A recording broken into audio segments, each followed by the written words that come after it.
ننګرهار والي حیات الله حیات په جلال آباد ښار کې په بېلابېلو برخو کې د نیول شو تدابیرو پلانونو او د اصنافو د همکاریو د جلبولو او یو شمېر نور موضوعاتو په اړه د جلال آباد ښاروال په مشرۍ د اصنافو او کسبګرو سره د جلال آباد ښاروالۍ په مېلمستون کې د چنګاښ په 13مه غونډه وکړه. نوموړي د دې غونډې پر مهال په مرکز او ولسوالیو کې د امنیتي وضعیت او په دې برخه کې نیول شو تدابیرو په جلال آباد ښار کې د بېنظمۍ د له منځه وړلو په تدریجي ډول د کلدارو چلند او فلسرو هډو د مخنیوي او یو شمېر نور برخو کې معلومات ورکړل. د تورخم اډه او د کابل اډه هغه فعاله ده.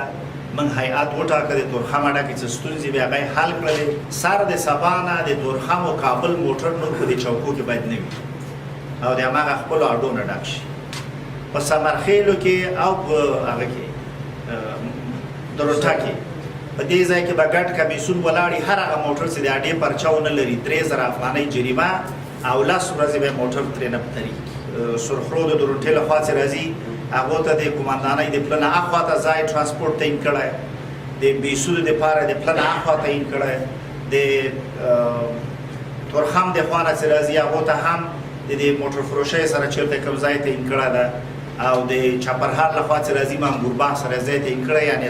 د اشتراکداره رکشې نورې باید د ښار منځ ته رانه شي. اغلی حیات د جلال آباد ښار د بېلابېلو صنفونو مسؤلینو څخه د امنیت په تامین د ښار په نظم د افغانیو په ترویج او د هېواد د خپلواکۍ د ورځې د ښې لمانځنې په برخه کې د اصنافو او کسبګرو د همکارۍ غوښتنه وکړه. او همداراځي د پاکستان قونسلګرۍ د ویزې او په جلال آباد ښار کې په نشهیي توکو د روږدو کسانو درملنې په برخه کې د لازمو تدابیرو له نیولو څخه خبر ورکړل. د جلال آباد ښار د بېلابېلو صنفونو مسؤلینو ننګرهار والي ته ډاډ ورکړ چې د جلال آباد ښار ښکلا نظم برابرېدو او قانون د پلي کېدو په برخه کې به بشپړ همکاري وکړي. زمونږ چې د څونه د لاسه کېږي موږ تاسو د همکارۍ که شپې که ورځې په مالي او جاني امکاناتو موږ تاسو ته حاضره شو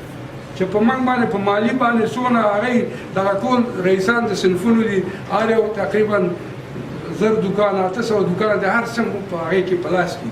یعنې موږ مالي هغې ته قربانۍ ته هم حاضره شو. همداراځي غوښتنه وکړه چې په ښار کې د غیر مسؤله وسلوالو، تورو ښیښو او غیر قانوني موټرو د مخنیوي، د پولیسو ګزمې او پلټونو زیاتوالي او یو شمېر نور برخو کې دي اقدامات ترسره شي. دوی د مستوفیت او ښاروالۍ له لوري د تېر کال په پرتله 150 سلنه د مالیې او صفایي ټکس له زیاتوالي هر چاته د عدلي ریاست له لوري د اتحادیې د جواز په ورکړې، د ښاروالۍ له لوري په غیر قانوني ډول د غرفو او تختونو لپاره د ځای د ورکړې او یو شمېر نورو ستونزو په اړه نیوکې وکړې او د اصلاح په برخه کې پر ځانګړو اقداماتو ټینګار وکړ. د جلال آباد ښاروال ریاض الله درمل ویل د جلال آباد ښار صنفونو ترمنځ باید ټول ټاکنې ترسره او ښاروالۍ اداره به پرته د مداخلې جدي نظارت وکړي. کورونو باندې او په دغه ځایونو باندې چې صفایي پخواني ټکسونه یې ورکړي دي نسبتا ډېر کم دي. مثلا اسانه مثال د 3 کاله 15 کاله مخکې یو ځای کې کور اوس پکې 10 منزله تعمیر دی، د صفایي فرق لري.